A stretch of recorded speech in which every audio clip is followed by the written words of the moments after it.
பல்லாண்டு பல்லாண்டு பல்லாயிரத்தாண்டு பல கோடி நூறாயிரம்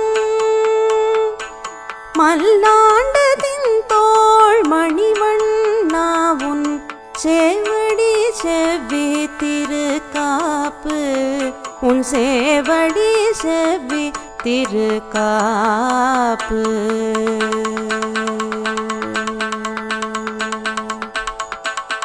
அன்பர்கள் அனைவருக்கும் வணக்கம்.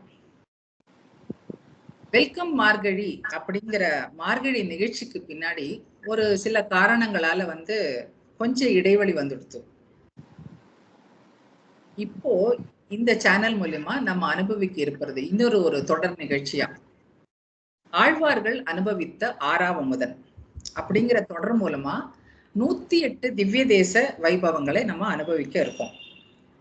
இது வெறும் திவ்ய தேசங்களை பத்தின ஒரு குறிப்பா மட்டும் இல்லாம ஒரு டிராவல் கைடு மாதிரி, அது சார்ந்த அந்த கோவில்கள் எங்க இருக்கு அப்படிங்கிறது மட்டும் இல்லாம அந்த திவ்ய தேசங்களை சார்ந்த சில செய்திகளை கூட நம்ம இந்த நிகழ்ச்சி மூலம் அனுபவிக்க இருக்கோம். இந்த அனுபவ பகிர்தல் அப்படிங்கிற இந்த நிகழ்ச்சியில அடியனோட இந்த நிகழ்ச்சியில இணைந்திருப்பவர் திரு எம் பாலசுப்ரமணியம் அவர்கள். வணக்கம் Bala sir, welcome to this programme. வணக்கம். வணக்கம் ராஜலட்சுமி. தேங்க்யூ. இவரை பத்தி ஒரு சின்ன அறிமுகம். பாலா சார் அப்படின்னு நாங்கெல்லாம் அன்போட அழைக்கக்கூடிய இவர் அசோக் லைலண்ட்ல இருந்து ரிட்டையர் ஆனவர்.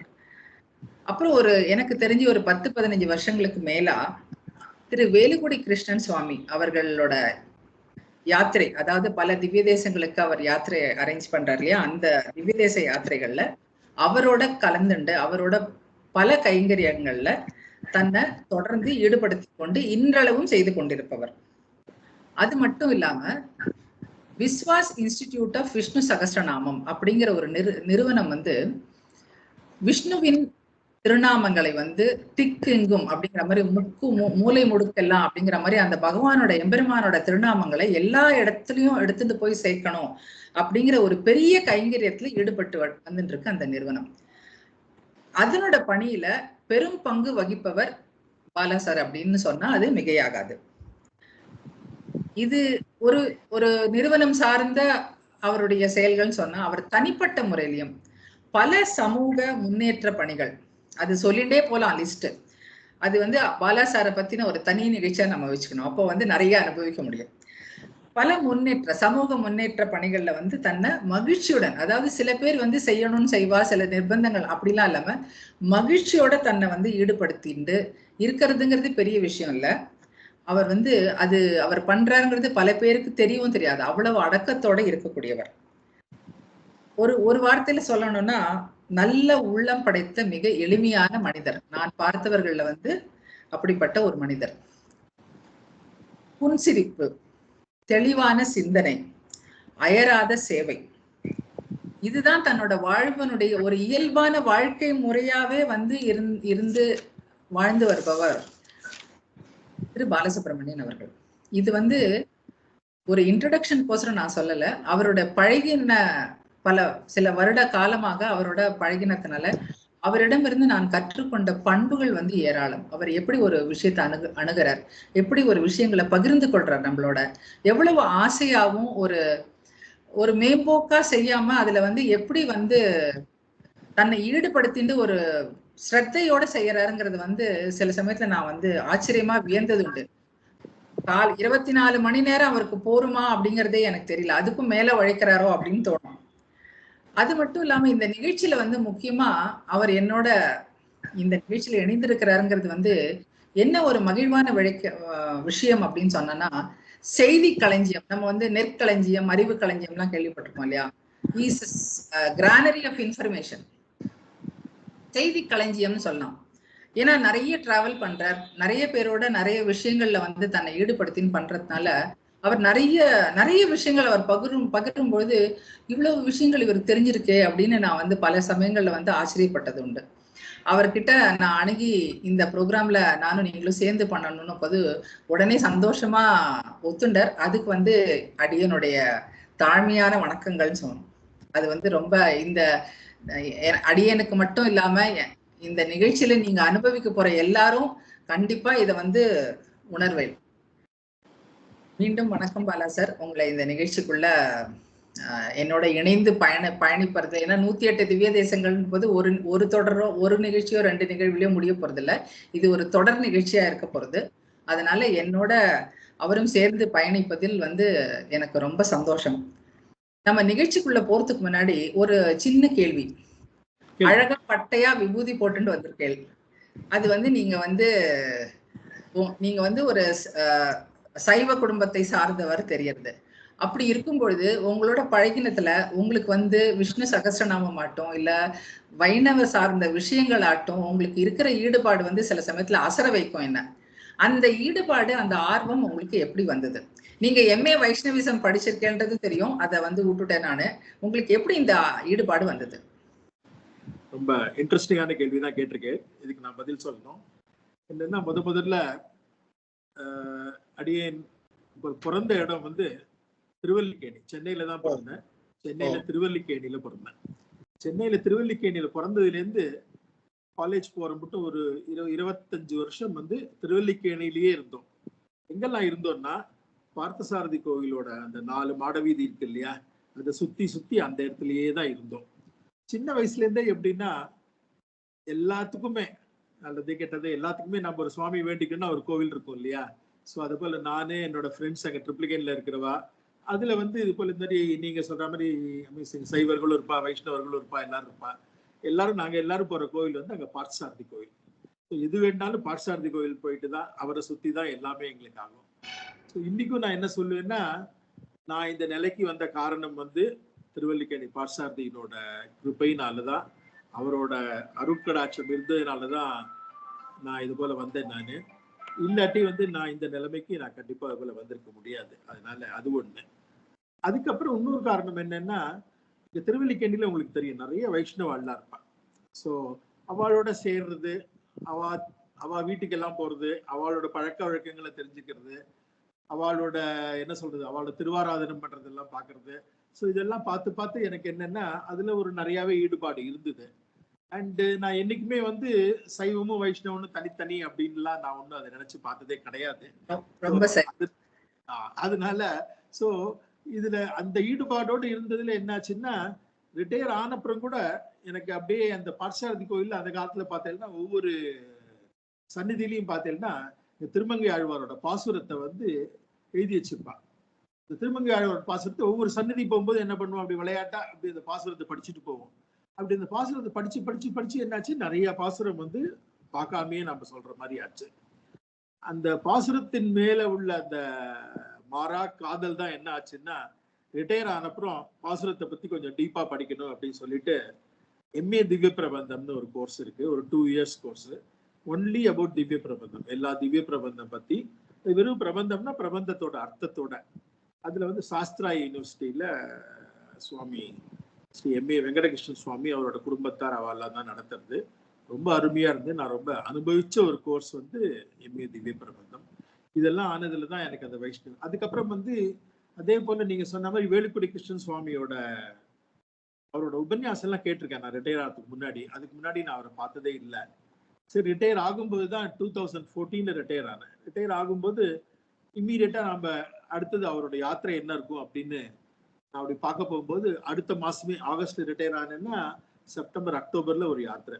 அந்த யாத்திரை தான் ஞாபகம் இருக்கு. ஸ்ரீராம அனு யாத்திரா ராமரின் பாதையில் அப்படின்பா.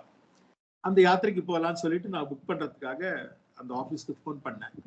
ஃபோன் பண்ணும்போது அவ சொன்னா, எல்லாம் புக் ஆயிடுத்து இந்த யாத்திரையில, இனிமே வந்து இந்த யாத்திரையில நீங்க வர முடியாது, அடுத்த வருஷம் வேணா நீங்க பாருங்க அப்படின்னா. நம்ம வந்து என்னடா அது, இப்ப நம்ம போகணும்னு ஆசைப்பட்டோம், அது எப்படி போகாம இருக்கிறது இல்லையா. சரி சொல்லிட்டு சுவாமிக்கு பர்சனலா நான் ஒரு மெசேஜ் ஒன்று அனுப்பிச்சேன். இது போல நான் வந்து இப்பதான் ரிட்டையர் ஆறேன், இதுல எல்லாம் எனக்கு ஈடுபாடு இருக்கு, நான் வந்து யாத்திரை மாதிரி வராம அதுல கைங்கரியம் செய்யணும்னு ஆசைப்படுறேன், அதனால உங்க யாத்திரையில என்ன கைங்கரியம் கொடுத்தாலும் நான் செய்யறதுக்கு நான் ரெடியா இருக்கேன் அப்படின்னு சொல்லி சுவாமிக்கு எழுதினதுல சுவாமி என்னை கூப்பிட்டு, அவர் உடனே என்னை கூப்பிட்டு என்ன மாதிரி கைங்கரியம், எங்க ரிட்டையர் ஆனேன், எங்க ஒர்க் பண்ணேன்னா அசோக் லேலண்ட் அப்படின்ன உடனே அவர் உடனே அப்படியா, சரி அப்படின்னா நீங்க டிரான்ஸ்போர்ட் பாத்துங்களேன் அப்படின்னாரு அவர். ஆஹா உடனே அப்படின்ட்டேன். அது என்ன அங்க பாருங்க, அதான் பகவான் வந்து அவரோட லீலை தான்.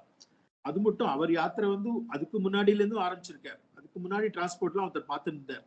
அவர் என்னன்னா அவர் ஒரு ஐடி இண்டஸ்ட்ரியில இருக்க அந்த யாத்திரை போது கரெக்டா அவருக்கு வந்து ஃபாரின்ல ஒரு அசைன்மெண்ட் வந்துருத்து. அவர் தூக்கி ஃபாரின்ல போட்டார். அவர் லண்டன் போக வேண்டியிருந்தது. ஸோ அவர் லண்டன் பண்ண உடனே யார் டிரான்ஸ்போர்ட் பார்த்துக்கிறது அப்படின்னு அவர் யோசிச்ச போது பெருமாள் வந்து என்னை கொண்டு போய் சேர்த்திருக்காரு. இது எல்லாமே வந்து அவரோட லீலை தான். அவர் பண்ற லீலை எல்லாம் நம்ம அப்பப்ப பார்த்தேன்னா எல்லாமே ஒரு காரணத்தோட நடக்கும். ஏன் நடக்கிறது அப்படின்னு நமக்கு தெரியாது, அவருக்கு தெரியும். அவர் ஏன் பண்றாருன்னு அவருக்கு தெரியும். ஸோ கரெக்டா நான் போய் சேர்ந்தேன். அது ஆன உடனே அவரோட பகவானோட பெருமாளோட இதுல ரொம்ப நன்னா நடந்தது.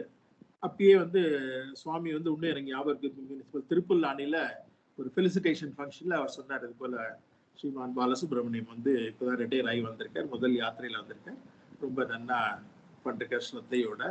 என்னோட ஒரே விஞ்ஞாபனம் என்னன்னா எல்லா யாத்திரையிலையும் அவரே வந்து டிரான்ஸ்போர்ட்டை பார்த்துக்கணும் அப்படின்னு சொன்னேன். நான் உடனே வந்து அவர் காலில் விழுந்துட்டு நான் சொல்லிட்டு, கண்டிப்பா நான் எங்க இருந்தாலும் அது அமெரிக்கா போனாலும் சரி சுவாமியோட யாத்திரை அப்படின்னா கண்டிப்பா வந்துடுவேன். ஸோ போன 11 வருஷத்துல கிட்டத்தட்ட ஒரு 15-20 யாத்திரை போல ஆயிருக்கும். இது மட்டும் எல்லா யாத்திரையிலையும் ஒரு யாத்திரை கூட மிஸ் பண்ணாம கம்ப்ளீட்டா எல்லாத்துலயும் டிரான்ஸ்போர்ட் டீமை நான் லீட் பண்ணிட்டு அவருக்கு கைங்கரியம் பண்ணிட்டு இருக்கிற ஒரு பாக்கியம் கிடைச்சது. இந்த பாக்கியம் வந்து என்னோட கடைசி நாள் மட்டும் இருக்கணும்னு சொல்லிட்டு பெருமாளை தான் நான் வேண்டிக்கிறேன். இதனாலதான் எனக்கு அந்த இதெல்லாம் வந்து சொல்லுங்க. நான் என்னன்னா நீங்க என்ன கேட்ட அப்புறம் எனக்கு ஒரு கேள்வி இருக்கு. பத்தி ஆரம்பிக்கும் போது இந்த ப்ரோக்ராமோட பேர் வந்து ஆழ்வார்கள் அனுபவித்த 6ஆம் முதன் அப்படின்னு சொன்னேன். இந்த பேர் நீங்க ஏன் செலக்ட் பண்ணீங்க? கண்டிப்பா ஒரு காரணம் இருக்கும் இல்லையா? அந்த காரணத்தை நீங்க சொல்லிடுங்க. கண்டிப்பா இது வந்து என்ன சொல்றது, அடியனோட நீங்க சொன்னீங்க இல்லையா, இது எல்லாமே வந்து பகவானோட லீலை தான் அப்படின்னு. 108 திவ்ய தேசங்களை பத்தி எவ்வளவு நிகழ்ச்சிகள் வந்திருக்கு பார்த்திருக்கோம் நம்ம யூடியூப்லயே ஆட்டும், இல்ல புஸ்தகங்களுமே நிறைய வந்திருக்கு. அப்போ சொன்ன விஷயத்தையே நம்ம வந்து திருப்பி சொல்ல போறோமே, இது வந்து அவசியமா அப்படின்னு. இது வந்து இந்த 108 திவ்ய தேசங்களை பத்தின விஷயங்களை வந்து நான் அந்த சேனல் மூலியமா பகிர்ந்துக்கணும்ன்ற ஆசை வந்து எனக்கு கிட்டத்தட்ட ஒரு 2 வருஷமா இருக்குன்னு சொல்லணும். 2 வருஷத்துக்கு மேலேயே. நீங்க சொன்ன மாதிரி நானும் எம்ஏ திவ்ய பிரபந்தம் அதே சாஸ்திரா யூனிவர்சிட்டியில பண்ணியிருக்கேன். அப்புறம் எம்ஏ வைஷ்ணவிசம் மெட்ராஸ் யூனிவர்சிட்டியில பண்ணேன்.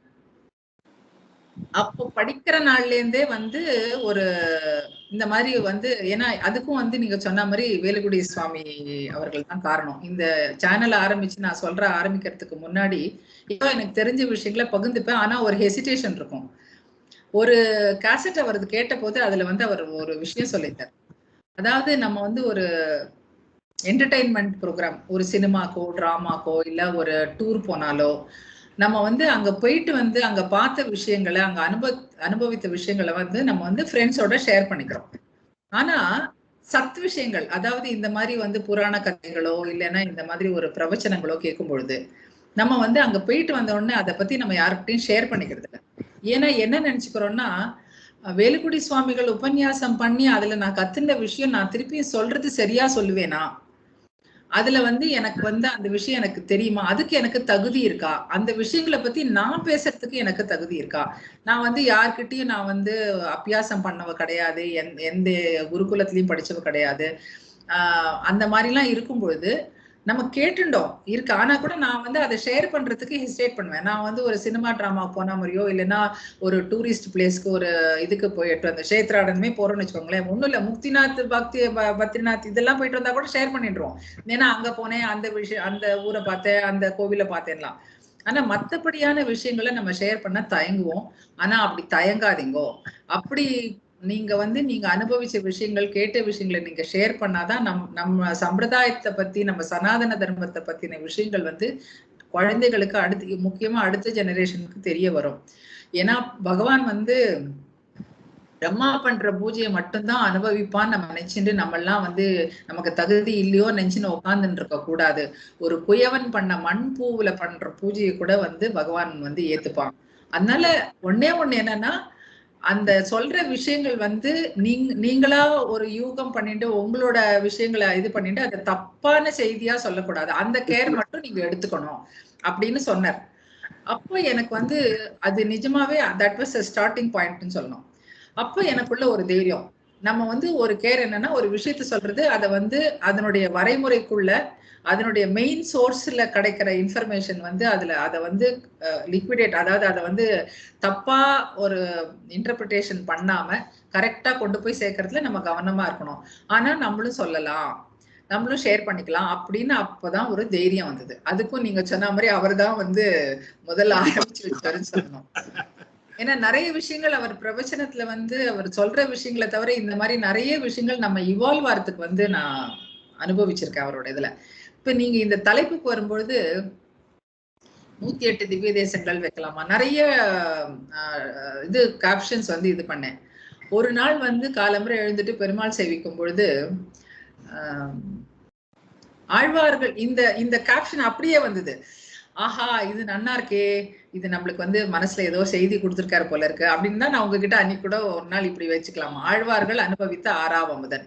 இதுக்கு இன்னொரு காரணம் கூட என்னன்னா, இந்த 6ஆம் அமுதன்கிறது வந்து குடந்தை, திருக்குடந்தை பெருமாளோட பேரு. ஆழ்வார் வந்து ஆழ்வார்னாலே நம்மாழ்வார் தான் சாதாரணமா நம்ம சொல்லும் பொழுது.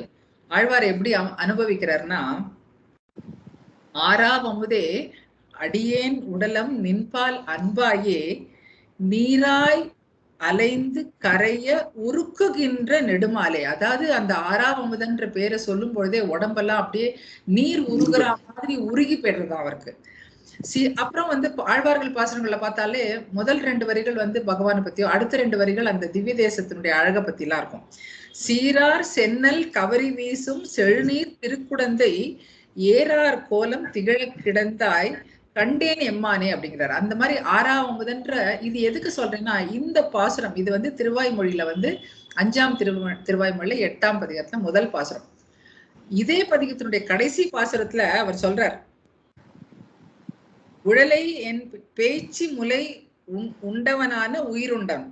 அந்த பேச்சு முலை, அந்த பூதனையினுடைய உயிரை உண்டவனான அந்த அவளோட சேர்த்து அவருடைய உயிரையும் உண்டான் இல்லையா, உயிருண்டான் கழல்கள், அவனுடைய கழல்கள் அவையே சரணாக கொண்ட குறுகை சடகோப்பன் குழலின் மலிய சொன்ன 1000த்துள் 10 அப்படின்னு முடிச்சிருப்பார். மழலை தீரவல்லார் அப்படின்னு அந்த பாசுரத்தை முடிக்கும் பொழுது, இந்த பாசுரம் வந்து எதுக்கு சொன்னேன்னா, இந்த பாசுரத்தை வந்து காட்டுமன்னார் கோவில்ல திருநாராயணபுரம், மேலை நாடுன்னு அந்த காலத்து சொல்வா, திருநாராயணபுரத்துல இருந்து வந்த 2 பக்தர்கள் வந்து அந்த காட்டுமன்னார் கோவில்ல பெருமாள் சன்னதியில இந்த பதிகத்தை சேவிச்சுட்டு இருக்கும் பொழுது, அங்க அப்ப நாதமுனிகள்னு ஒருத்தர் வந்து பெருமாளுக்கு கைங்கரியம் பண்ணிட்டு இருந்தவர். அவருக்கு வந்து இந்த 10 பாசுரத்துல வந்து ஈடுபட்ட உடனே அவருக்கு வந்து இந்த பாசங்களோட சேர்ந்து கடைசியில சொன்னார் இல்லையா, குருகூர் சடகோப்பன் குழலின் மலிய சொன்ன ஓர் 1000த்துள் 10. இது வந்தோடனே அப்படின்னா இந்த 10 பாசுரம் இவா சேவிச்சிருக்காளே, ஒரு 1000த்துள் 10ன்னா இப்ப இன்னொரு 1000 பாசுரத்துல ஒரு 10 பாசுரம் தான் இது. இப்ப மீதி பாசுரங்கள்லாம் எங்க அப்படின்னு அவருக்குள்ள ஒரு எழுச்சி. இது அவ கிட்ட போய் கேட்கிறார், அவ எங்களுக்கு தெரியாதுன்னு சொல்லிடுறா. அதுக்கப்புறம் இத வந்து நம்மாழ்வாரோட பாசுரங்கள் ஆனதுனால நம்மாழ்வாரோட ஊர் வந்து ஆழ்வார் திருநகரி, ஆழ்வார் திருநகரியில அவரோட சிஷ்யர் வந்து மதுரகவி ஆழ்வார், அவரோட வம்சத்தவா இருக்கா, நீங்க போய் கேளுங்கன்னு சொல்றா. இவரும் அங்க போறார். அதுக்கப்புறம் அந்த கதை நிறைய வரும். அவர் வந்து அதுக்கப்புறம் வந்து அவ அந்த மதுரகவி ஆழ்வார் வம்சத்துல வந்தவர் சொன்ன இது விஷயத்தை வச்சுட்டு 12000 முறை வந்து கண்ணினின் சிறுத்தாம்பு மதுரகவி ஆழ்வார் எழுதினது வந்து கண்ணினின் சிறுத்தாம்பு தேவமற்ற ஏன் அப்படின்னு சொல்லிட்டு ஆழ்வாரே அவருக்கு பிரதானம் குரு. அந்த கண்ணினின் சிறுத்தாம்பு 12000 முறை அனுசந்திச்ச உடனே நம்மாழ்வார் அவருக்கு யோக திசையில காட்சி கொடுக்கிறார். யோக திசையிலேயே வந்து அவர் வந்து திருவாய்மொழி, அதாவது அவர் எழுதின 4 பிரபந்தங்களையும் அவருக்கு பிரசாதிக்கிறார். அப்போ நம்மாழ்வார் எழுதின 4 பிரபந்தங்கள் பிரசாதிச்ச உடனே அவர் கேட்கிறாராம், இது போருமா உனக்கு, மீதி ஆழ்வார்லாம் எழுதினதெல்லாம் வேணுமா அப்படின்னு சொல்லிட்டு. யாராவது வேண்டான்னு சொல்வாளா, வந்து கரும்பு தின்ன கூலியா அப்படின்ற மாதிரி எனக்கு அப்படின்னோடனே அத்தனை ஆழ்வார்கள் அத்தனை பேர் எழுதின பாசுரங்கள் அத்தனையும் 4000 திவ்ய பிரபந்தம்னு இன்னைக்கு நமக்கு சேவிக்கிறோமே, அது அத்தனையும் வந்து நம்மாழ்வார் வந்து நாதமுனிகளுக்கு யோக திசையில கொடுக்குறார். அப்புறம் அவருடைய சிஷ்ய பரம்பரை மூலியமா நமக்கு இன்னி வரைக்கும் நம்ம அனுபவிக்கிற மாதிரி நம்ம வந்து சேர்ந்திருக்கு. நம்மளும் நானும் நீங்களும் சேர்ந்து எம்ஏ திவ்ய பிரபந்தம் படிக்கிற அளவுக்கு வந்து நமக்கு கிடைச்சிருக்கு. அப்படின்னு சொன்னா சிறுத்தாம்பு வந்து 16000 முறை அவர் பாராயணம் பண்ணாருங்க. 12000 முறை 12000. அப்போ நாங்க வந்து படிக்கும் போது யோசிப்போம், 10 பாசுரத்தை ஒரு தடவை சேவிக்கிறதுக்கு இவ்வளவு நிமிஷம் ஆச்சுன்னா 12,000 முறை அவர் எவ்வளவு டைம் எடுத்துக்கும். அப்ப இவ்வளவு நாள் அவர் கண்டினியூஸா ஒருத்தரால சேவிக்க முடியுமானா அவர் யோகி. யோக திசையில அவ பண்றதை நம்ம சாதாரண நம்மளுக்கு பண்ண முடியாது. அது வந்து நம்மளுடைய மனுஷ சக்திக்கு அப்பாற்பட்டது யோக சக்திங்கிறது. அதனால அவர் 12,000 முறை இது பண்ணார். நம்மாழ்வார் வந்து அவருக்கு அங்க பிரசாதிச்சார் நாதமுனிகளுக்கு. இத பத்தின விரிவான கதையை நம்ம ஒரு தனி நிகழ்ச்சியா வச்சுப்போம். இப்போ இதனாலதான் நான் வந்து என்ன பண்ணேன்னா, இந்த ஆறாவமுதம் அப்படின்னு அந்த திருக்குழந்தை பெருமாளை பத்தி பாடின இந்த 10 பாசுரம் தானே இன்ஸ்ட்ருமெண்டலா இருந்தது நம்மளுக்கு இன்னைக்கு 4000 திவ்ய பிரபந்தம் கிடைக்கிறது. ஆமா, ஆழ்வார்கள் வந்து பகவானை வந்து பல நிலைகள்ல அனுபவிச்சிருந்தா கூட அந்த ஆறாவமுதன் அவர் பாடின அந்த பாட்டினுடைய பதிகத்துல ஆரம்பிச்சதுனால எல்லாமே இன்னொன்னு ஆறாவமுதம்னா வந்து என்ன சொல்றது, தெவிட்டாத இன்பம் அப்படிங்கிற மாதிரி நமக்கு வந்து எடுக்க எடுக்க தெவிட்டாத ஏதாவது சிலது வந்து எது சாப்பிட்டாலுமே ஒரு அளவுக்கு மேல சாப்பிட்டா வந்து அளவுக்கு மிஞ்சினால் அமிர்தமும் விஷம் அப்படிங்கிற மாதிரி நமக்கு வந்து திகட்டி போயிடும். திகட்டாத வந்து தெள்ளமுதம் அப்படின்னா வந்து ஆறாவமுதன் அப்படிங்கிற மாதிரி, அன்லிமிட்டெட் ஜாய் அப்படிங்கிற மாதிரி. அதனால எனக்கு இந்த தலைப்பு நன்னா இருக்குமோ அப்படின்னு தோணித்து, நீங்களும் நானும் அனுபவிக்கிற மாதிரி இதை கேட்கிறவாளும் அனுபவிப்பா அப்படின்னு நம்புவோம். இதுல வந்து இன்னொரு சில விஷயங்கள் வந்து நம்ம திவ்ய தேசங்களை பத்தி போறதுக்கு முன்னாடி சில விஷயங்களை வந்து நம்ம வந்து பகிர்ந்துக்கலாம். அப்படின்னா வந்து ஆழ்வார்கள் அப்படின்னு ஏன் அவளுக்கு பேர் வந்தது? அவள் வந்து இப்ப ரிஷிகள் முனிவர்கள் அப்படிலாம் சொல்றோம்.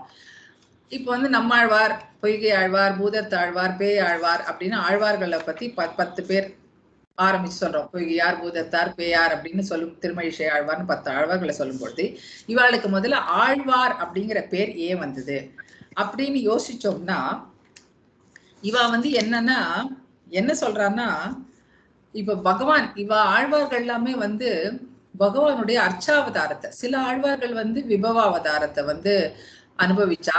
ஆனா அர்ச்சையில இருந்த ஆழ்வார் பகவான் இப்ப அர்ச்சை விபவம் அப்படின்னா என்ன சொல்லணும்னா, எம்பெருமான் ஸ்ரீமன் நாராயணன் வந்து 5 நிலைகள்ல நம்மளுக்கு வந்து சேவை சாதிக்கிறார்னு நமக்கு பெரியோர்களோட இது வாக்கு. என்னென்ன நிலைகள்னா, பரவாசுதேவன் அவரோடது பரமபதம், அதுல பரவாசுதேவன் அப்புறம் வியூக வாசுதேவன் திருப்பார்கடல்ல.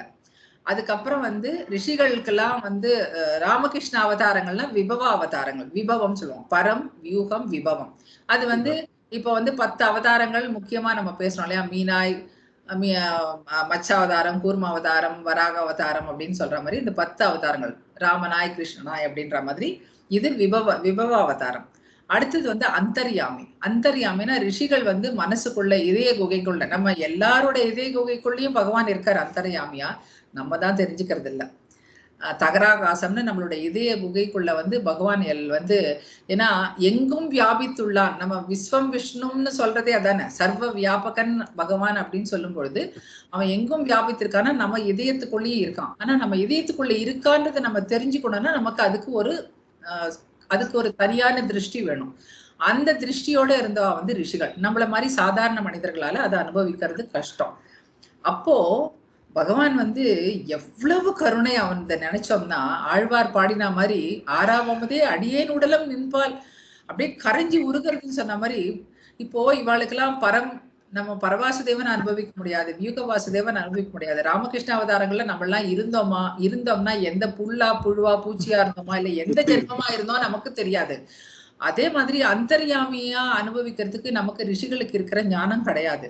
அப்போ நம்ம எல்லாம் பகவான் அனுபவிக்கணும்னா எப்படி? அப்ப நமக்கு அந்த பாக்கியமே நமக்கு கிடைக்காதா அப்படின்னு மனசு கடந்து துடிக்கும் பொழுது, அப்படிலாம் இது பண்ணாத அப்படின்னு எப்படி வந்து குழந்தை கஷ்டப்பட்டா ஒரு தாய் வந்து அணைச்சிப்பாளோ, அந்த மாதிரி நான் வந்து அர்ச்சையில இறங்கி நீ எந்த ரூபத்துல என்னை அனுபவிக்கணும்னு நினைக்கிறியோ அந்த ரூபத்துல நான் உனக்கு இருக்கேன் அப்படின்னு அர்ச்சையில வந்து நமக்கு வந்து பகவான் வந்து அருள் பாலிக்கிறார். அந்த அர்ச்சாவதார திருமணி தான் நமக்கு வந்து கோவில்கள்ல பாக்குறோம். ஆத்துல இருக்கிற பெருமாளுமே வந்து அர்ச்சை தான். அந்த பாவத்தை நம்ம கனெக்ட் பண்ணிக்க போகுது. இப்போ கோவில்கள்ல இருக்கிறவர்லாம் வந்து அர்ச்சாரூபம்னா அப்ப 108 திவ்ய தேசம்ன்றது என்ன கணக்கு? அப்ப எல்லா விஷ்ணு கோவில்களுமே திவ்ய தேசங்கள் தானே அப்படின்னு நமக்கு நினைக்கக்கூடிய ஒரு எண்ணம் வருது, ஒரு சந்தேகம் வருது. அப்ப இந்த 108 திவ்ய தேசங்கள்னா என்ன? அதுக்கு என்ன ஸ்பெஷாலிட்டி, என்ன அதுக்கு விசேஷம் அப்படின்னு கேட்டோம்னா, ஆழ்வார்கள்ன்றவாளுக்கு வந்து திவ்ய சூரிகள்னு பேரு. நமக்கு வந்து வைஷ்ணவ இதுல வந்து வைஷ்ணவம் இல்லை எதுலையுமே வந்து ஒரு மரியாதையோ ஒரு உயர்வு சிறப்பு அடைமொழி கொடுக்கணும்னா திருவாளர் அப்படின்னு சொல்றோம், திருமதி அப்படின்னு சொல்றோம். சோ அந்த திருன்றது கொடுக்குறோம் இல்லையா, அந்த மாதிரி எதுவுமே ஒரு புனிதத்தன்மை தெய்வீகத்தன்மை கொண்டது அப்படின்னா திவ்யம் அப்படின்னு சொல்லுவோம். திவ்ய தம்பதிகள்னு சொல்றோம். பெருமாளையும் பிராட்டியும் சேர்த்து தம்பதிகள்னு சொல்றோம். அந்த மாதிரி அந்த திவ்யம்ங்கிறது வந்து எந்த ஒரு விஷயத்தையும் ஒரு பெருமைக்கு உட்படுத்தக்கூடிய விஷயத்த வந்து திவ்யம்ன்ற அடைமொழியோட சொல்லுவோம். அந்த மாதிரி இவாள்லாம் வந்து நித்திய சூரிகள் அப்படிங்கிறவா வந்து இப்ப நம்ம ஜீவாத்மாவோட இதெல்லாம் பார்த்தோம்னா பக்தர் முக்தர் நித்தியர் அப்படின்லாம் படிப்போம். இந்த நித்திய சூரிகள்ன்றவா வந்து எப்போதுமே பெருமாள் கிட்டேயே அங்க ஸ்ரீவைகுண்டத்துல அவருக்கு இப்போ கருடன் ஆதிசேஷன் அனந்தன் இவாள்லாம் வந்து நித்திய சூரிகள். இந்த நித்திய சூரிகள் எப்பொழுதும் அவ வந்து பகவானுடைய கைங்கரியத்திலேயே வந்து ஈடுபட்டு இருக்குவா. அவளுக்கு நித்திய சூரிகள்னு பேரு, இவாளுக்கு திவ்ய சூரிகள்னு பேரு. ஆழ்வார்களுக்கு இன்னொரு பேர் என்ன, திவ்ய சூரிகள். சோ அவ பாடின பாசுரங்களுக்கு வந்து திவ்ய பிரபந்தம்னு பேரு. அவ எந்த எந்த விஷ்ணு ஸ்தலங்கள் எல்லாம் பாடினாலோ, எவ்வளவோ விஷ்ணு ஸ்தலங்கள் இருக்கு, எந்த விஷ்ணு ஸ்தலங்களை பாடினாலோ அதுக்கு வந்து திவ்ய தேசங்கள் அப்படின்னு பேரு. சோ இப்படி வந்து ஆழ்வார்களால பாடப்பட்ட திவ்ய தேசங்கள் வந்து 108ன்னு ஒரு கணக்கு. இந்த 108ல வந்து 2 வந்து நம்ம பூலோகத்துல இல்ல. அதாவது பரமபதமும் வைகுண்டமும் பூலோகத்துக்கு இல்ல. பூலோகத்துல இருக்கக்கூடிய திவ்ய தேசங்கள் கணக்கு பார்த்தோம்னா 106 திவ்ய தேசங்கள் தான் இருக்கு. இப்ப 108 திவ்ய தேசங்களுக்கு வந்து இன்னொன்னு என்னன்னா, திருமங்கை ஆழ்வார் வந்து திவ்ய தேசங்கள்னா அர்ச்சாவதார மூர்த்தியை வந்து சேவிக்கிறது தான். அதாவது கோவில்கள் தோறும் இருக்கிற அர்ச்சாவதார மூர்த்தியை ஆழ்வார்கள் எந்தெந்த கஷேத்திரங்கள்ல போய் பாடினாலும் அதெல்லாம் திவ்ய தேசங்கள்னு பார்த்தோம். அவர் தான் வந்து மேக்சிமம் பாடியிருக்கிறார். திருமங்கை ஆழ்வார் தான். காஷ்மீர் டு கன்னியாகுமரின்ற மாதிரி ஒரு மேப் போட்டுடலாம் திருமங்கை ஆழ்வாரோட ரூட் போட்டோம்னா.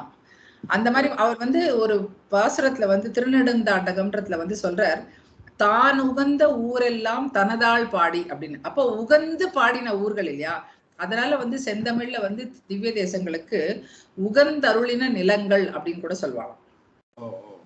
இப்ப இந்த திவ்ய தேசங்கள் 108 நம்ம தெரிஞ்சுட்டோம். இந்த 108 திவ்ய தேசங்கள் எங்கெங்கெல்லாம் இருக்கு அப்படின்னு நமக்கு தெரியணும். எந்தெந்த ஊர்ல எல்லாம் இருக்கு அப்படின்னு நம்ம பார்த்தோம்னா, நமக்கு வந்து நிறைய பேர் வந்து 108 திவ்ய தேச அந்தாதி அப்படின்னு நிறைய நூல்கள் வந்து 108 திருப்பதி கோவை அப்படின்லாம் எழுதியிருக்கா. அப்போ பாரத தேசம் முழுக்க இந்த திவ்ய தேசங்கள் பரவி கிடக்கு அப்படின்னு போது பிள்ளை பெருமாள் ஐயங்கார்னு ஒருத்தர் இருந்தார். அவர் வந்து 108 திருப்பதி அந்தாதின்னு ஒரு நூல் எழுதியிருக்காரு. அதுல வந்து அவர் சொல்ற ஒரு வெண்பா, ஈர் 20ஆம் சோழம், ஈர் 9ஆம் பாண்டி, ஓர் 13ஆம் மலைநாடு, ஓர் 2ஆம் சீர் நடுநாடு, ஆறுடு ஈரெட்டு தொண்டை, அவ்வடநாடு 6 கூறு திருநாடு ஒன்றாக்கோள் அப்படிங்கிறார். தமிழே என்ன அழகு! பாசுரம் வெண்பா விட்டுருக்கோம். தமிழ் எழுதின பாசுரங்கள் எல்லாம் படிக்கும்போது அந்த தமிழ்லயே சொக்கி போயிடலான்னு தோணும். அதாவது ஈர் 20ஆம் சோழம் அப்படின்னா 2 வந்து 40. சோ 40 சோழ நாட்டு திருப்பதின்னு 40ன்னு சொல்ல, ஈர் 20ஆம் சோழம், ஈர் 9ஆம் பாண்டி, 2 9 18, 18 வந்து பாண்டிய நாட்டு திவ்ய தேசங்கள், ஓர் 13ஆம் மலைநாடு, மலைநாடுன்னா நம்ம கேரளா சைடு தான் மலைநாடு சொல்லுவோம், அங்க வந்து 13 திவ்ய தேசங்கள் இருக்கு, ஓர் 2ஆம் சீர் நடுநாடு, நடுநாடுன்னா வந்து சேர சோழ பாண்டியங்கள் சேராம கிட்டத்தட்ட எந்த இதுலயும் சேராம இருக்கிறது நடுநாட்டு திருப்பதிகள்னு அது வந்து 2. அப்புறம் ஆறோடு ஈரெட்டு தொண்டை, ஈரெட்டுனா 16, 16 + 6 22, கணக்கு எவ்வளவு அழகா சொல்லியிருக்காரு. ஆறோடு ஈரெட்டு, ஈரெட்டு 16, 16 6 22, 22 வந்து தொண்டை நாட்டு திவ்ய தேசங்கள், அவ்வடநாடு 6 2ன்னா 12, கூறு திருநாடு ஒன்றாக்கோள், திருநாடுன்னா நமக்கு ஸ்ரீவைகுண்டம், அது 1. இது வந்து ஆக இந்த கணக்கு வந்து 108 திவ்ய தேசங்கள் இவ வந்து இந்த வந்து கணக்கை நமக்கு வந்து காமிச்சு கொடுத்துருக்கான்.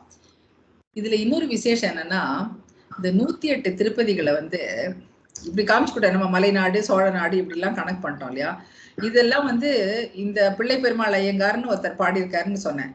இதை தவிர வந்து திருவரங்கத்தமுதனார் நமக்கு தெரியும் வந்து ராமானுஜர் பத்தின ராமானுஜ நூற்றந்தாதி எழுதினவர் திருவரங்கத்தமுதனார். 108 காயத்ரி மாதிரி 108 அவருடைய ஒரு பாசுரத்திலையும் ராமானுஜருடைய பெயர் வரா மாதிரி வந்து எழுதினார்.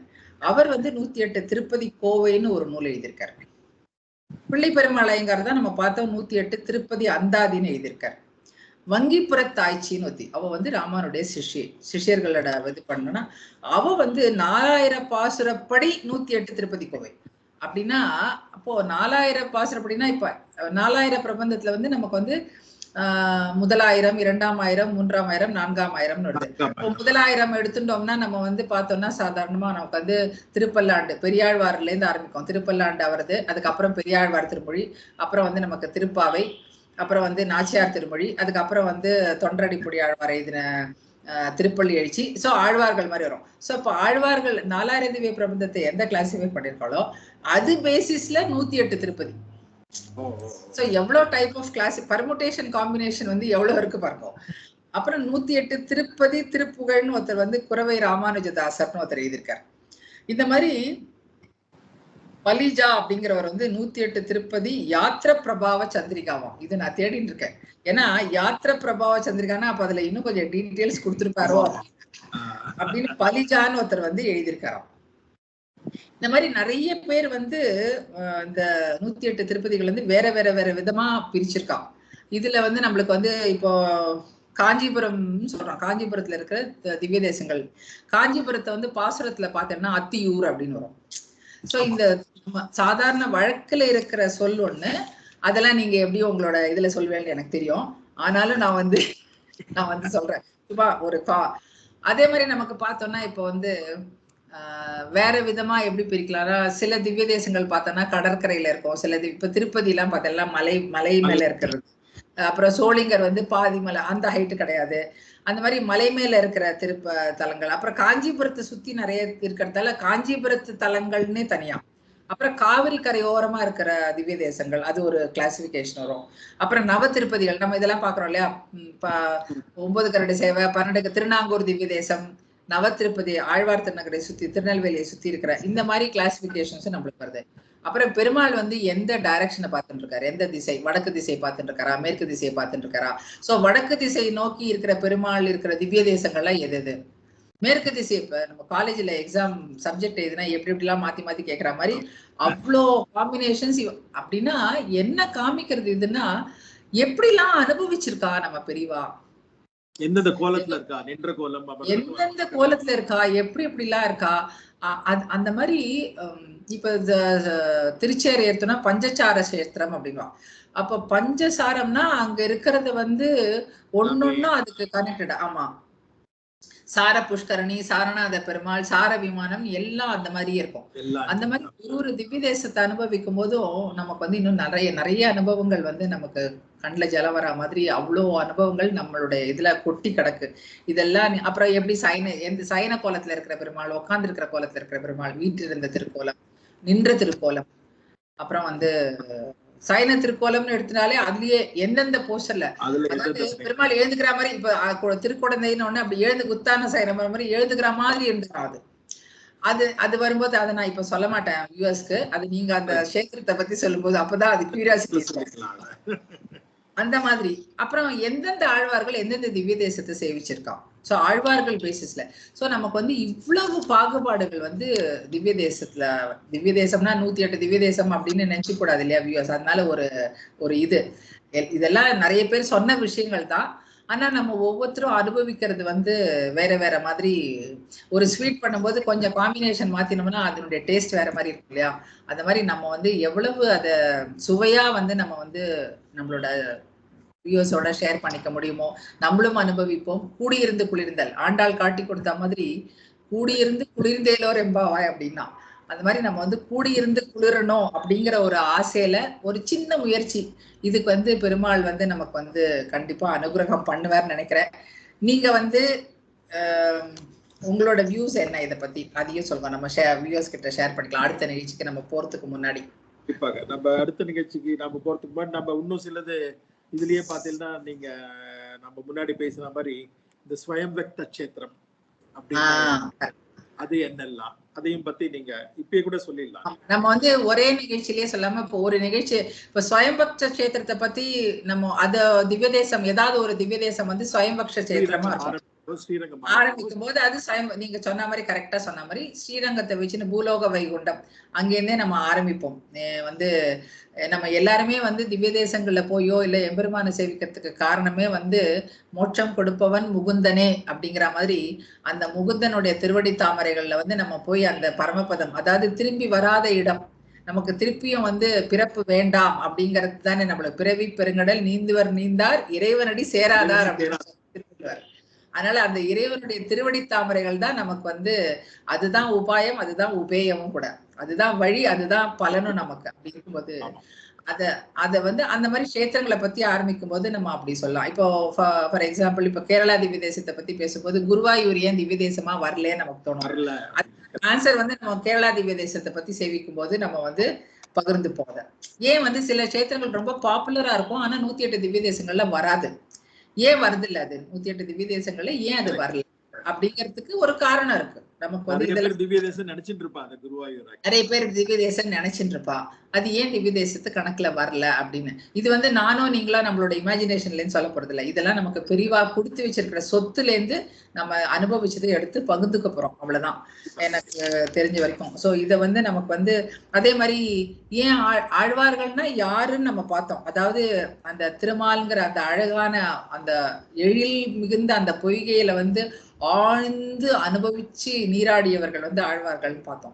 அப்ப ரிஷிகள் அப்படிலாம் அனுபவிக்கலையா? அப்ப ரிஷிகளுக்கும் ஆழ்வார்களுக்கு என்ன டிஃபரன்ஸ்?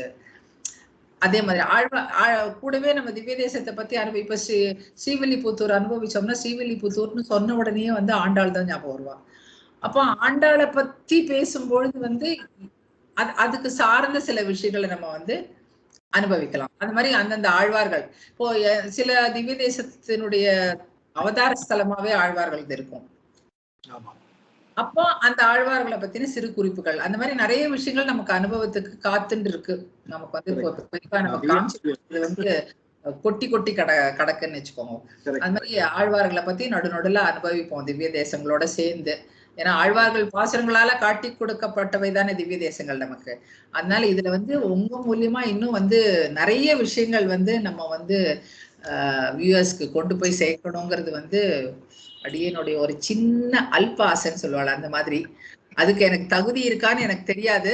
ஆனா பெரிவா காமிச்சு கொடுத்த மாதிரி யான் பெருகை இன்பம் பெருகை வையகம் அப்படிங்கிற மாதிரி ஒரு குழந்தையினுடைய மழலை சொல் அப்படிங்கிற மாதிரிதான் நான் நினைச்சிருக்கேன். ஏன்னா நீங்கள்லாம் உங்ககிட்ட இருந்து நான் விஷயத்தை கேட்கும் போதெல்லாம் இவ்வளவு விஷயம் அவங்க தெரிஞ்சு வச்சிருக்காரு. அதுக்கு காரணம் நீங்க சொன்ன மாதிரி வேலுக்குடி சுவாமியோட நிறைய தடவை அவரோட போனது, அவருடைய பிரவச்சனம் கேட்கறது, அந்தந்த ஊருக்கு போய் சேவிக்கும் பொழுது அதனுடைய அனுபவங்கள் வந்து தனி. அதுவும் அந்த ஊரை பத்தின விஷயங்களை பத்தி செவிக்கும் உணவு கண்ணுக்கும் விருந்து அப்படிங்கிற மாதிரி ஐம்புலன்களாலேயும் வந்து பகவத் விஷயத்தை கிரகிக்கும் போது அதனுடைய அனுபவமே தனியா. அந்த பாக்கியம் வந்து பகவான் உங்களுக்கு கொடுத்துருக்காரு. அது வந்து சில சமயம் எனக்கு கொஞ்சம் பொறாமையா கூட இருக்கும். எவ்வளோ இடத்துக்கு போய் எவ்வளவு சேவிச்சு வர்றாரு பெரியவாளோட எல்லாம் போய் அப்படின்னு சொல்லிட்டு. அதனால எல்லாமே எல்லாம் அந்த கேள்வி ஞானம், அவரு கூட போன ஞானம், அதனால அவரத கேட்டு கேட்டு அது போல. அதனால அவரோட இதை நான் கம்பேரே பண்ணக்கூடாது. அவரோட ஒரு கால் தூசியில ஒரு தூசியா நான் இருப்பேன்னு நான் நினைக்கிறேன். அவ்வளவுதான். தவிர அதுக்கு மேல நமக்கு எட்டின அறிவு, நம்மளோட சிற்றறிவுக்கு எவ்வளவு முடியுமோ அவ்வளவு நமக்கு தெரிஞ்சது நம்ம சொல்ல போறோம். கண்டிப்பா நம்ம அனுபவிச்சாப்புல எல்லாரும் அனுபவிக்கணும் அப்படின்ட்டுதான் நம்மளும் ஆசை. அப்படிங்கறது நம்மளோட ஆசை. கரெக்ட். தொண்டரடி பொடி ஆழ்வார்னு ஆழ்வார் தன் பேரை மாத்தி வச்சிருந்தார். நம்ம வந்து அந்த தொண்டர்களோட பொடியோட பொடியினுடைய ஆழ்வார் அப்படின்ற மாதிரி அடியார் கடியார் கடியார் கடியேன் அப்படிங்கிற மாதிரி வச்சுக்கலாம். அடியார் கடியார் கடியார் மாதிரிதான் நம்மளும் அப்படிதான் இருக்கணும். கண்டிப்பா கண்டிப்பா. சோ அந்த மாதிரி நம்ம வந்து பல அனுபவங்களை வந்து பகிர்ந்து கொள்ளலாம். சோ இந்த நிகழ்ச்சியில வந்து என்னோட திருப்பியும் ஒரு தடவை வந்து நீங்க வந்து ஒத்துண்டு இணைஞ்சதுக்கு வந்து மிகவும் கடமைப்பட்டவள்னு சொல்லணும். ரொம்ப ரொம்ப நன்றி. அதை வந்து நம்ம சேர்ந்து ஒரு விருந்தா கொடுக்கணும் அப்படிங்கிறது தான் என்னோட ஒரு ஆசை. ஏன் எனக்கு கிடைச்ச பாக்கியம் அப்படின்னு தான் நான் நினைக்கிறேன் இதை பத்தி சொல்றதுக்கு. ஏன்னா இது வந்து என்ன சொல்றது, எனக்கு ரொம்ப பிடிச்ச சப்ஜெக்ட் இது ஒண்ணு. அதனால எங்க பார்த்தாலும் நான் இதை சொல்லிட்டே இருப்பேன். எவ்வளவு முடிஞ்சதோ அங்கங்க சொல்லிட்டே இருப்பேன். நிறைய படிச்சுட்டே இருப்பேன் இதை பத்தி. அதனால இது அடியனுக்கு கிடைச்ச ஒரு பாக்கியம் அப்படின்னு தான் நினைக்கிறேன். அதான் அது போல தெரியும் பகவான் வந்து கிருஷ்ணர் சொன்னார் அம்ச கீதையில, என்னோட நாமத்தையோ என்னை பத்தியோ யார் சொல்லிட்டு இருக்கானோ அவனுக்கு நான் மிக நெருக்கமானவனா இருப்பேன், அவன் பக்கத்திலேயே இருப்பேன் அப்படின்னு சொன்னாராம். அதனால அதேதான். அவரை பார்த்த உடனே எனக்கு அதுதான் ஞாபகம் வருது. அதனாலதான் எனக்கு பகவத்கீதை ஞாபகம் வந்தது அவரை பார்த்த உடனே. அதனால அவரோட நாமாக்களை பத்தியும் அவரை பத்தியும் சொல்றதுல விட்டாத இன்பம் நமக்கு எல்லாம் இருக்கு. அந்த 6ஆம் அமுதனை பத்தி நம்ம கண்டிப்பா நம்ம ஒவ்வொரு வாரமும் ஒவ்வொரு மாசமும் 95 சொல்லுங்க. தமிழ்நாடு கேரளால மாத்திரமே 95 திவ்ய தேசம் இருக்கு அப்படின்பா. ஆமா, 84 இருக்கு, 11 வந்து கேரளா. இன்னித்த தமிழ்நாடு கேரளால, இன்னித்த தமிழ்நாடுல 84 இருக்கு, 11 கேரளால இருக்கு, 2 ஆந்திரால இருக்கு, 1 குஜராத்ல இருக்கு, மீதி எல்லாம் நார்தர்ன் சைட்ல தான் இருக்கு. இது வந்து வியூவர்ஸ்க்கு வந்து ஸ்டேட் வைஸ் எப்படி இருக்குங்கிறது அதுக்காக. ஏன்னா நம்ம சோழநாடு சேர்நாடுங்கிறது வந்து ஓரளவுக்கு எல்லாருக்கும் புரியும், பட் எல்லாருக்கும் புரிஞ்சுதான் தெரியல. அதனால தமிழ்நாடுன்னு பார்த்தாலே 82 இருக்கு, அங்க ஒரு 11. 95 இருக்கு தமிழ்நாடு கேரளால மாத்திரம். அதனால இதை தாண்டறதுக்கே நமக்கு ரொம்ப நாள் ஆகும். தமிழ்நாடு கேரளாவை தாண்டி அதுக்கப்புறம் நம்ம மீதியும் பார்ப்போம். 108ஐயும் கண்டிப்பா பார்த்துருவோம். அதுக்கு பெருமாளோட ஆசீர்வாதம் நமக்கு வேணும், அவரோட அருள் வேணும். ஆமா, அவரோட அருள் வேணும். அவர் கண்டிப்பா அதை கொடுப்பாருன்னு. ஏன்னா நிறைய பேர் வந்து இப்ப 108 திவ்ய தேசங்களை சேவிக்கணும்னு வரும்பொழுது எனக்கே சில பேர், நீங்க இந்த ஊருக்கு பண்ணல, பக்கத்துல இந்த திவ்ய தேசம் இருக்கு சேவிச்சாலன்னா, ஐயோ தெரியாம போயிடுச்சு அப்படின்வா. ஏன்னா வழக்கத்துல வர பேர் ஒன்னா இருக்கும், திவ்ய தேசம் பேர் ஒன்னா இருக்கும். சோ அவ வந்து இப்ப நான் ஃபர்ஸ்ட் முதல்ல ரொம்ப வருஷத்துக்கு முன்னாடி திருநாராயணபுரம்னு கேட்டு பெங்களூர்ல வந்து கேட்டபோது யாருக்கும் தெரியல. மேல்கோட்டைன்னு கேட்டப்பறம் ஓ மேல்கோட்டை பெருமாளா. சோ அது வந்து அந்த மாதிரி நிறைய திவ்ய தேசங்கள் இருக்கு. அதனால நம்ம பக்கத்து வரைக்கும் வந்துட்டு மிஸ் பண்ணக்கூடிய சான்சஸ் எல்லாம் இருக்கு. அதனால இன்றைய காலகட்டத்துல நம்ம வந்து எப்படி நம்ம அனுபவிப்போமோ அந்த மாதிரி நம்ம வந்து எல்லாரோடையும் சேர்ந்து அனுபவிப்போம். அதற்கு வந்து நம்ம 2 பேருக்குமே வந்து பெருமாள் வந்து அனுகிரகம் பண்ணி இந்த நிகழ்ச்சியை வந்து நல்லபடியா எடுத்துன்னு போறதுக்கு பிரார்த்தனை பண்ணிட்டு நம்ம வந்து திருப்பியும் அடுத்த நிகழ்ச்சியில சந்திப்போம். இதை வந்து வாரம் ஒரு நிகழ்ச்சியாவோ டு ஸ்டார்ட் வித் அப்படிங்கிற ஒரு பிளான் எப்படி பெருமாள் நம்மள நடத்தி ஆயிடுச்சுன்னு போறாரோ அதே மாதிரி நம்ம அவருடைய அருளோட நம்ம வந்து பயணிக்கணும். என்ன நினைச்சிட்டு இருக்காரோ அதுபடி ஆகட்டும். அவர் தான் இப்ப நம்மள அவர் கையை பிடிச்சிட்டு அவர் தான் கூட்டின்னு போனோம். யாத்திரைக்கு அவர் தான் கூட்டின்னு போனோம். ஆமா, நம்ம திருப்பியும் அடுத்த நிகழ்ச்சியில சந்திப்போம். நன்றி. தேங்க்யூ.